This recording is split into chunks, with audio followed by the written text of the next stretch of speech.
ಎಲ್ಲರಿಗೂ ನಮಸ್ಕಾರ. ಜಯಮ್ಮ ಕುಕಿಂಗ್ ಚಾನಲ್ಗೆ ಸ್ವಾಗತ ಸುಸ್ವಾಗತ. ಎಲ್ಲರೂ ಚೆನ್ನಾಗಿದ್ದೀರಾ ಅಂತ ಭಾವಿಸ್ತಾ ಇವತ್ತಿನ ಸ್ಪೆಷಲ್ ಕಡಲೆಕಾಳು ಉಸ್ಲಿ.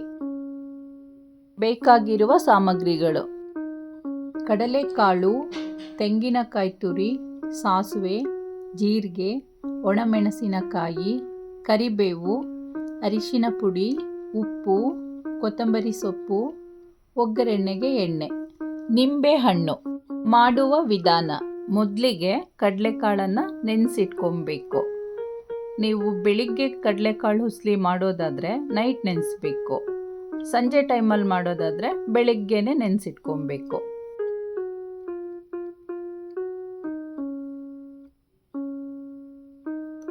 ನೀರು ಹಾಕುವಾಗಲೇ ಉಪ್ಪನ್ನು ಹಾಕ್ಕೊಬೇಕು. ನೆನೆಸಿಟ್ಕೊಂಡಿರೋ ಕಡಲೆಕಾಳನ್ನು ಕುಕ್ಕರಿಗೆ ಹಾಕಿ 1 ಚಂಬು ನೀರು ಹಾಕಿ 5 ರಿಂದ 6 ವಿಸಿಲ್ ಬರೋವರೆಗೆ ಕಡಲೆಕಾಳನ್ನು ಬೇಯಿಸ್ಕೊಳ್ಳೋಣ. 6 ವಿಸಿಲ್ ಆಗಿದೆ.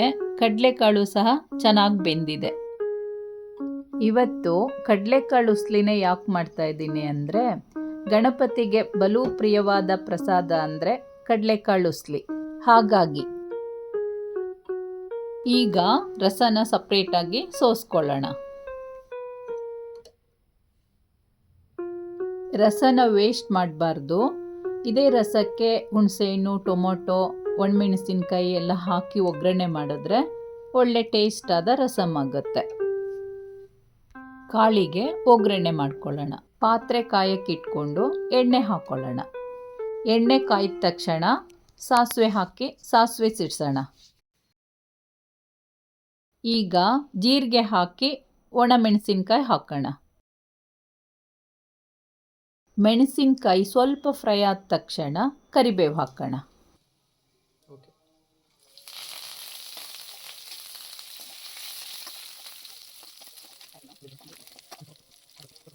ತೆಂಗಿನಕಾಯಿನ ಸಾಮಾನ್ಯವಾಗಿ ಲಾಸ್ಟಲ್ಲಿ ಹಾಕ್ತಾರೆ, ಆದರೆ ತೆಂಗಿನಕಾಯಿ ಎಣ್ಣೆಯಲ್ಲಿ ಸ್ವಲ್ಪ ಫ್ರೈ ಆಗಬೇಕು.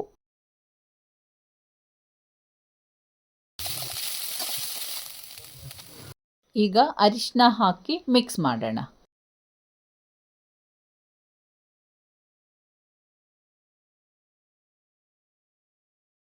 ಬೇಕಾದಲ್ಲಿ ಸ್ವಲ್ಪ ಉಪ್ಪನ್ನು ಹಾಕಿ ಮಿಕ್ಸ್ ಮಾಡ್ಕೊಳ್ಳೋಣ. ಈಗ ಒಗ್ಗರಣೆ ಎಲ್ಲ ರೆಡಿಯಾಗಿದೆ. ಬೇಯಿಸಿಟ್ಕೊಂಡಿರುವಂಥ ಕಡಲೆಕಾಳನ್ನು ಹಾಕಿ ಮಿಕ್ಸ್ ಮಾಡೋಣ.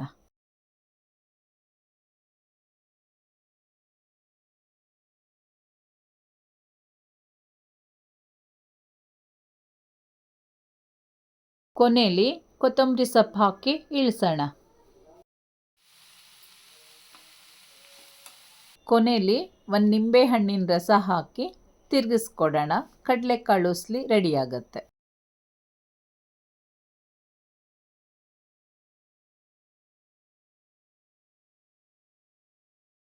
ಕಡಲೆಕಾಳು ಉಸ್ಲಿ ರೆಡಿ. ಎಲ್ಲರಿಗೂ ಗೌರಿ ಗಣಪತಿ ಹಬ್ಬದ ಶುಭಾಶಯಗಳು. ಶ್ರೀ ಗಣೇಶ ಎಲ್ಲರ ಜೀವನದಲ್ಲೂ ವಿಘ್ನ ನಿವಾರಣೆ ಮಾಡಲಿ ಅಂತ ಕೇಳ್ಕೊತೀನಿ. ಇದು ಪ್ರಸಾದ ಆದ್ದರಿಂದ ನಾನು ಈರುಳ್ಳಿ ಬೆಳ್ಳುಳ್ಳಿ ಬಳಸಿಲ್ಲ. ಹಾಗೆಯೇ ಯಾವ ಥರ ಪ್ರಸಾದ ಮಾಡೋದಾದ್ರೂ ಈರುಳ್ಳಿ ಬೆಳ್ಳುಳ್ಳಿ ಬಳಸಬೇಡಿ. ಪ್ಲೀಸ್ ಸಬ್ಸ್ಕ್ರೈಬ್ ಮಾಡಿ, ಲೈಕ್, ಶೇರ್ ಆ್ಯಂಡ್ ಕಮೆಂಟ್ ಮಾಡಿ. Thank you for watching.